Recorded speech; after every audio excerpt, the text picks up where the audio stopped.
In this week's drive, we get in at least a few clean laps, roll right out of a title, dump a debut, and watch that man win again. All this and more in this week's Drive.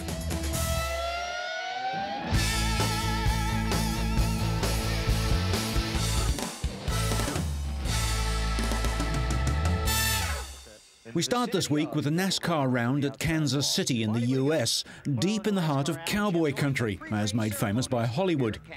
Jeff Gordon won the inaugural event here last year.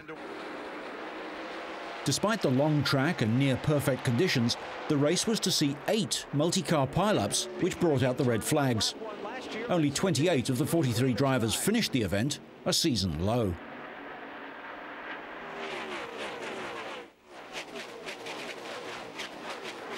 On lap 5, Tony Raines, Casey Atwood and Ward Burton get tangled and cause carnage in the pack. Must have come apart or something.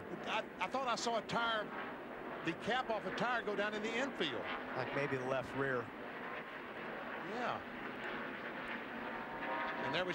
On lap 147, early series leader Sterling Marlin goes out after contact with Jeff Burton, dropping him to 5th place in the championship. Once again, that Mike Wallace, he started to run up on Mike Wallace, and the car got loose or pushed or something, and he had to jump off the throttle a little bit, and that's when the 99 ran in the back of him. Despite his sponsor, series leader Mark Martin, who has never won a Winston Cup in 20 years of trying, goes out with a dead engine. Jeff Gordon led the last 57 laps and seemed headed for an easy win until Johnny Benson, Jeremy Mayfield, Jimmy Spencer and Ricky Rudd crashed with 5 laps left. The rest of the field parked for more than 13 minutes in blistering heat before starting up again. Gordon pulled away from the restart to win, snapping a 3-week string of frustration in which he finished 40th, 14th and 37th, after back-to-back wins in the 2 races before that. Gordon held off rookie Ryan Newman after the restart, and Rusty Wallace was 3rd. For now, at least, the points lead belongs to Gordon's teammate, rookie Jimmy Johnson. Johnson's 10th place gave him an 11-point lead over Martin.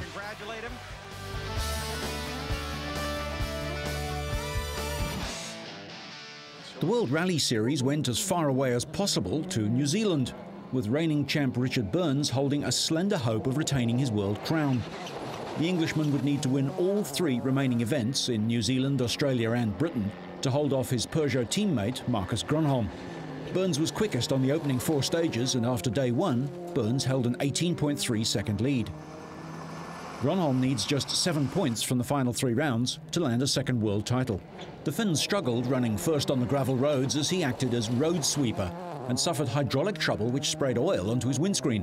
Grönholm ended the day 3rd, 37.8 seconds down on Burns.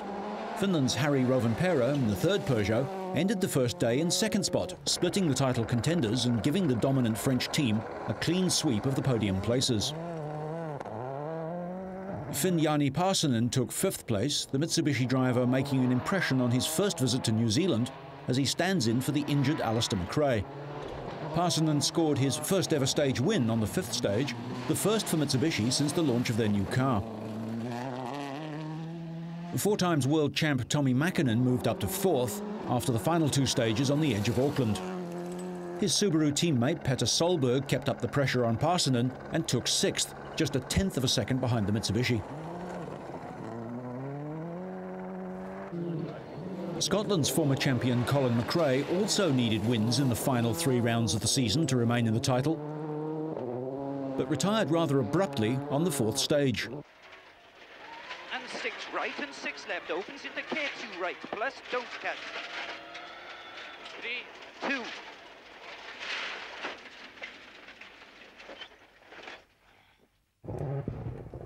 McRae and his co-driver Nicky Grist were unhurt in the crash, but the radiator was damaged. Just misheard a note a bit, and then by the time I realised how severe the corner was, just couldn't really stop, got caught in the gravel, and the car just slid a bit too far past the apex and just over the bank. And you had basically stuck, wouldn't come back out. It was a bit of a steep bank, so we couldn't. On day 2, drivers faced 10 stages and 17 hours behind the wheel over 206 kilometres of racing, including the 59-kilometre 9th stage, the longest stage in the series outside the Safari Rally. 8 kilometres into this stage, Parsonen's effort came to rest in the New Zealand bush. Oikein helppo yli aukee, tarkka 3, huomio vasen koodos in. 2. Mikä tää oli? Vasen koo.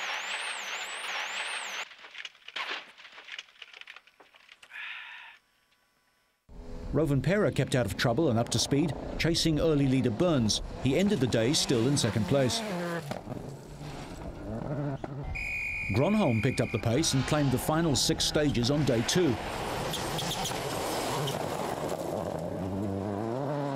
Carlos Sainz, his position with Ford now secure for next year, claimed 5th place. Solberg couldn't match the Peugeots but posted impressive times to stay ahead of teammate Mäkinen. Gronholm was raising a storm as he charged along the course, catching and passing Rovanperä to go second. He could also mathematically be beaten by Frenchman Gilles Panizzi in the point standings with 3 victories to finish the season. But Panizzi lay 8th after the opening 2 days of the Auckland-based event, 6.5 minutes behind Gronholm. Siinä oli yksi niistä auki. Vasen nopea, 5 ja oikein nopea kirraa. 7. Hae vasen eri. Burns was quickest on 4 of the first 7 stages, but his slim title hopes were about to change. Flat left over crest and flat left in, 50 flat right over bridge and flat right minus in, 30 flat left, 60 braking, medium right plus, and tightens.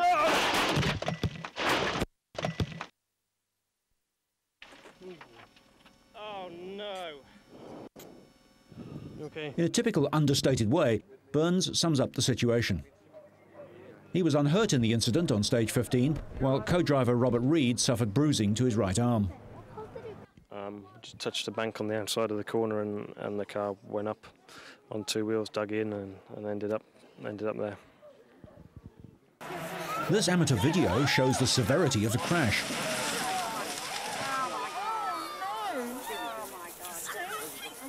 Burns wasn't the only victim. Ford's Marco Martin went out and his retirement handed the Manufacturers' Championship to Peugeot, their 3rd consecutive manufacturer's title. Subaru's Mäkinen opted against taking risks as he looked to preserve his 4th place and end his miserable run of retirements.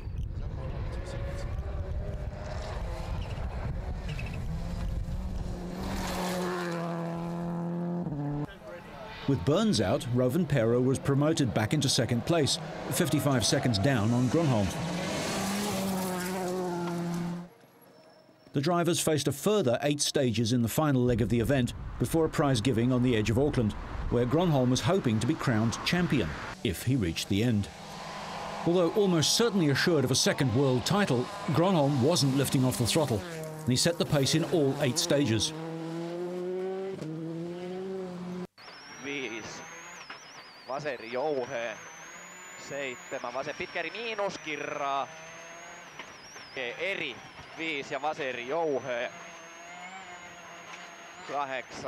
Ja oikein eri jouhee. Rovanperä endured a scare 2 stages from the end when hydraulic problems cost him a second per kilometre, but he retained his 2nd place. Mäkinen was set to score his first podium since the Cyprus Rally in April, bringing to an end his string of DNFs.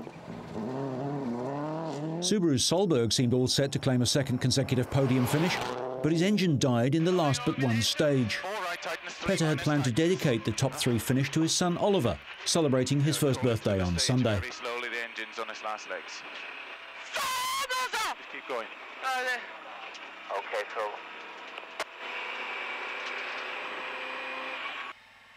I can't believe it. Can't believe it. The only driver who could challenge Gronholm's title, Gilles Panizzi, kept Marcus waiting, but came home a distant 8th as the Finn roared to victory. Marcus, who claimed his only championship in the year 2000, came home almost 4 minutes ahead of teammate and compatriot Harry Rovanperä to wrap up the title.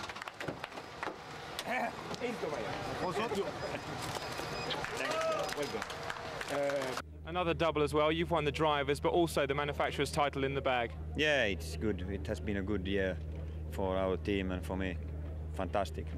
Nice to finish with total domination too. Every stage won by M. Gronholm today. Yeah, not bad, not bad. We finish in style. The result was also the team's 8th 1-2 finish of the season. 2 TV crew members and a spectator were slightly injured when Bulgarian driver Dimitar Iliev crashed into them on stage 14.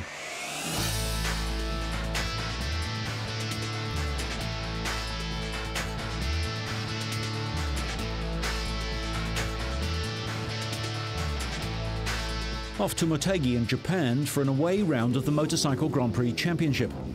The MotoGP title's already decided, but Daijiro Kato sped to provisional pole position on his new Honda 4-stroke, putting to good use the hometown advantage of being back in Japan. Kato dominated most of the session, but had to fight back in the last lap after Biaggi's Yamaha dislodged him from the top.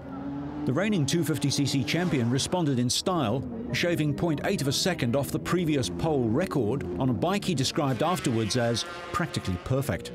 Italy's Max Biaggi, fighting for the championship runners-up spot, took the provisional 2nd place at the 4.8-kilometre circuit in eastern Japan. Biaggi, a 4-times world champion in the 250 class, will leave the Yamaha team at the end of the year, frustrated at a lack of race wins despite a mid-season upgrade of machinery. Valentino Rossi, who secured the first MotoGP title with his 10th win of the season in Brazil last month, led briefly but missed a final fast lap, emerging from the pits too late. The Italian, despite suffering from a stomach complaint, still managed to ride spectacularly, lifting the rear wheel under brakes and sliding the bike into turns.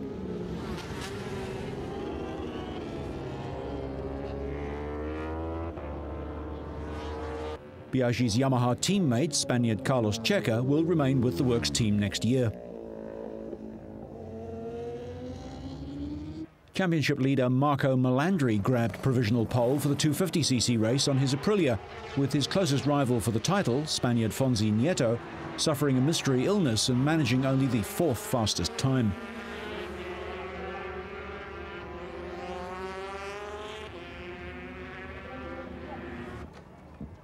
In the 125 class, Honda's Daniel Pedrosa was quickest, with championship leader Arno Vincent 3rd fastest. Reigning champion Manuel Poggiali was just 10th quickest on his Gilera.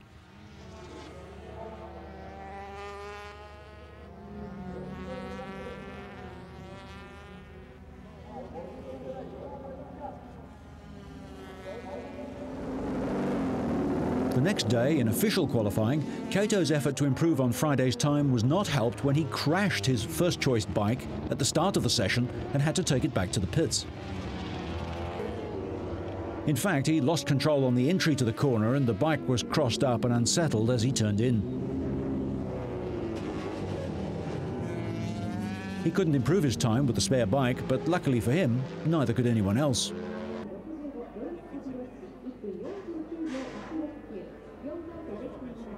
Biaggi stayed second as other riders failed to better the front pair's times in provisional practice.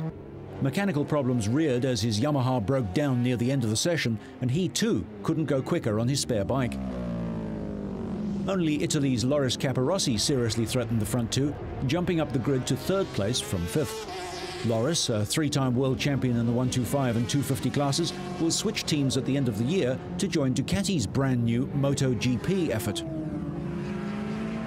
After his session, new wife Ingrid congratulated Loris. An off-colour Rossi could only manage 6th place in his first qualifying session since becoming MotoGP champion, and Kato realised he'd been lucky. I've messed up today, and I just hope I don't mess up tomorrow in my home Grand Prix. In the 250 class, all but 3 riders improved their times over Friday's session. Fonzi Nieto claimed pole from Championship Series leader Melandri with a late last lap as the flag fell to end the session. Melandri, aged just 20, has been racing at Grand Prix level since he was 15 and has been unlucky not to have been crowned world champion already. Pedrosa bettered the previous record by 0.6 of a second, taking his 5th pole of the season. Only Poggiali was able to come close, getting to within 1/10 as the session ended. Once the race got underway, Brazil's Alex Barros, riding his new 4-stroke Honda for the first time, took the fight to the front. Valentino Rossi, now recovered, was seeking his 50th career victory and grabbed the lead. Barros had been optimistic that the four-stroke Honda would give him the power to beat Rossi, and it looked like the Brazilian was right as he reclaimed the lead from the Italian world champion. Rossi was under more pressure than he's seen all year, this mistake letting Kato through. Kawasaki's MotoGP debut was laid low when Akira Yanagawa flung it on the 7th lap. Max Biaggi's race ended a lap later as he retired, suffering from a risky front tyre choice. Meanwhile, up front, the Honda battle raged lap after lap. Rossi goes ahead. Almost immediately, Barros repasses. The race suggests that Rossi may have a tougher time keeping the title next year than he did winning it this year. Loris Capirossi was third, making it an all-Honda podium and clinching the constructors' title for the Japanese manufacturer. Rossi's second place ensured the team crown for Repsol Honda. His teammate, Japan's Toru Okawa, third in the championship before the race, could manage only 4th place, but it was enough to lift him above Biaggi in the standings as the Italian dropped out. Try to give it a pace, but no push too much or to not destroy the tire. So after I went to see a little bit of Valentino, and he overtaking me in the straight, and I tried to follow him. He made a mistake, one break, and that time I tried to still remain, I think, 3 laps to the finish. So I give you my 100% I can do, and well, I improve a little bit the lap times, and I have a little bit gap for disadvantage for Cape for the last lap and win. So I'm very, very happy for that. The race for the 250 title was still on, although Melandri had a healthy lead with 4-point scoring rounds to go. Tony Elias eventually found himself in front, but Melandri grabbed a slender lead. Elias wasn't giving up and promptly retook the lead. Melandri decided that 20 points for second was better than road testing the Japanese gravel traps and backed off. Nieto could finish only 4th behind wildcard entry and early leader Yuki Takahashi. Melandri now leads the title by 52 points. The 125 race promised to be the usual fast, furious and frantic dash. Starting from pole, Daniel Pedrosa led from flag to flag after opening up a gap over the main chasers, Arno Vincent, Manuel Poggiali and Steve Jenkner. Italian 16-year-old novice Andrea Dovizioso was an early crasher. 2 years older and with 2 years more experience, Alex D'Angelis did exactly the same thing seconds later. Vincent, the only rider in all 3 classes to score points in every race this season, suffered an exhaust problem 2 laps from the end, dropping from 2nd to 15th. 17 that week, Pedrosa won from Poggiali and Jenkner. For one weekend, the Portuguese town of Paços de Ferreira becomes the world capital of motorcycle trials. And first, the women's world team title with 9 countries entered. With Leia Sanz in commanding form, the Spaniards reclaimed the title they last held in 2000 with 19 penalties. Dolores Sanchez and Merche Ribera completed the winning lineup. Norway was second with 23 and Germany third on 29. For the men, Takahisa Fujinami headed up the Japanese effort, Dougie Lampkin the British, and Albert Cabastani the Spanish teams. The men's competition would prove even closer than the women's event, with the best, Japanese definitely included in that bracket, able to take advantage of a course low on hazards and relatively easy for the very top riders like Fujinami.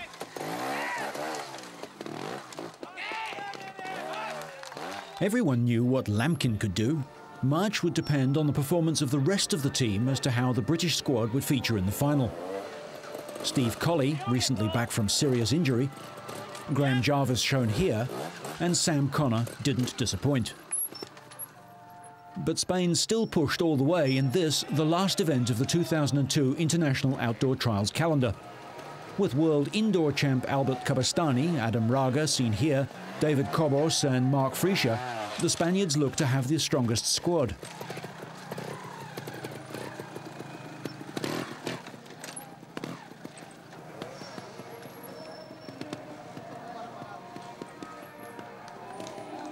Lampkin, though, led by example, guiding Britain to their 3rd victory in 19 stagings of the championships. The other titles were in 1997 and 99. It capped a marvellous year for the 26-year-old Montesa rider, the world team title to go with the individual outdoor title, his 5th. However, not everyone was willing to share in his and Britain's hour of glory. The Spanish appealed against the final result. They finished on 9 penalties, 1 in arrears of the British, and claimed the Brits should have been docked another penalty on the second lap. The judges didn't agree, hence the no-show by the full Spanish squad on the podium. Japan earned third with 12 penalties.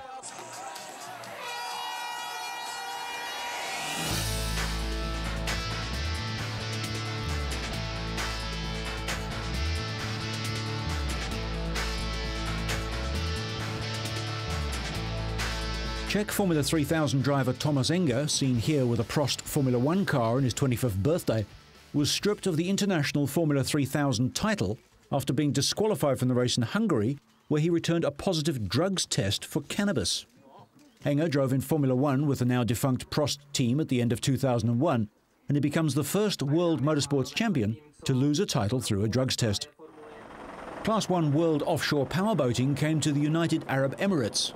Very rough sea conditions with 2 to 3 metre swells and temperatures of almost 40 degrees Celsius tested the crews on the 7.1 nautical mile course. Local boat Victory 7 led initially from Jotun, but Highlander swept into the lead.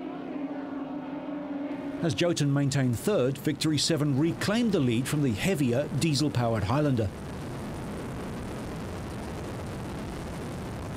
Championship leader Spirit of Norway was back in 6th place early in the race, but moved up to finish second. Riviera, driven by Australians Barry Cotter and McGrath, had a great start and jockeyed for first place with Victory 7 throughout the opening 2 laps. They then had a fierce battle with Spirit of Norway until a turbocharger blew on lap 8, their fastest, forcing them to retire. Despite this, the Australians remain in the hunt for a top 3 finish in the championship. The diesel-powered Jotun, driven by Norwegian Hillestad and Sweden's Roth, finished third for the second time this season. Highlander produced its best race of the season to finish 4th after leading briefly. Victory 7, in the hands of the United Arab Emirates team Al Nasser and Al Qama, took a popular home race win in front of a partisan crowd of around 50,000 spectators. The local pair took the trophy, but having won the previous 4 rounds, Spirit of Norway still has a commanding 22-point lead over Victory 7 in the championship. I felt very comfortable in the boat. I think we had good control, and we pushed hard for a few laps when we caught Riviera, and we showed that we could stay with anybody. But again, the name of the game for us today was to finish in a good position.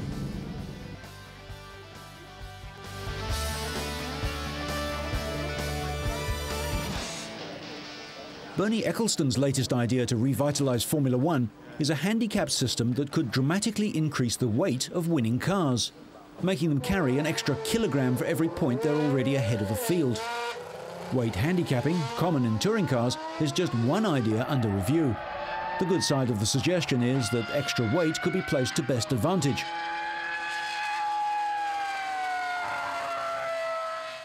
And finally, a British truck driver is the proud new owner of Eddie Irvine's Formula 1 Jaguar. 32-year-old Adrian Dawn won the R3 in a competition run by Jaguar and Britain's Sky TV. He was presented with a car, and the ultimate parking problem, by 3-time world champion Sir Jackie Stewart. Irvine raced the car in Britain, Monaco, Austria, Canada and Germany this season. What a parking problem to have! We'll park there for this week, but so you stay on track and up to speed, make sure you catch next week's Drive.